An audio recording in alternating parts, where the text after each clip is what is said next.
In Maricopa, Arizona, you can find a large collection of small cars.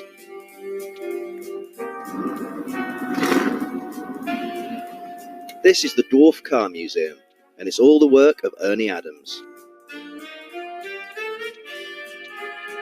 I built the first metal dwarf car in 1965 out of 9 old refrigerators.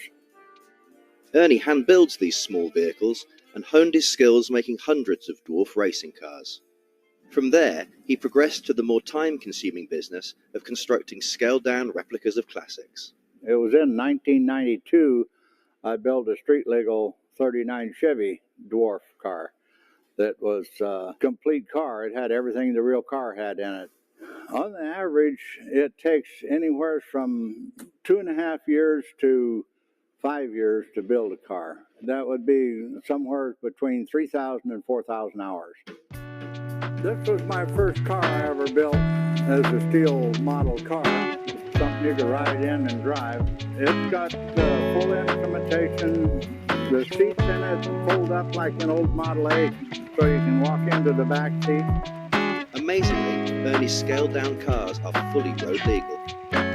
My cars are not hard to get street legal because they're not built from other cars. They're all built from scratch, so there's no other car body numbers or anything involved in mine. People ask me how they ride. I always tell them they ride like a Corvette. On a good road, they ride real smooth. On a rough road, they're a little choppy, but they all get out and travel highway speeds, 75, 80 miles an hour all day long. Ernie is understandably proud of the fact that he builds the cars himself, even if people don't always believe him.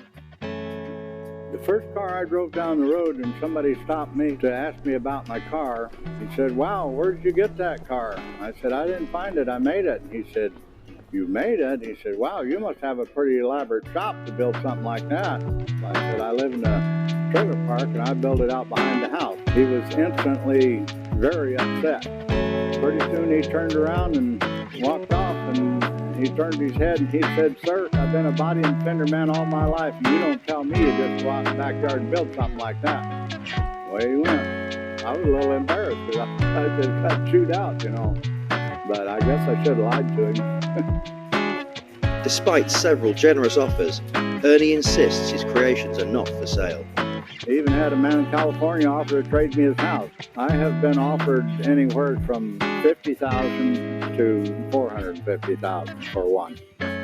But they're not for sale, and when you get up that high, you're just blowing smoke, so. Setting up a museum to let the public see the collection was the idea of Ernie's sons.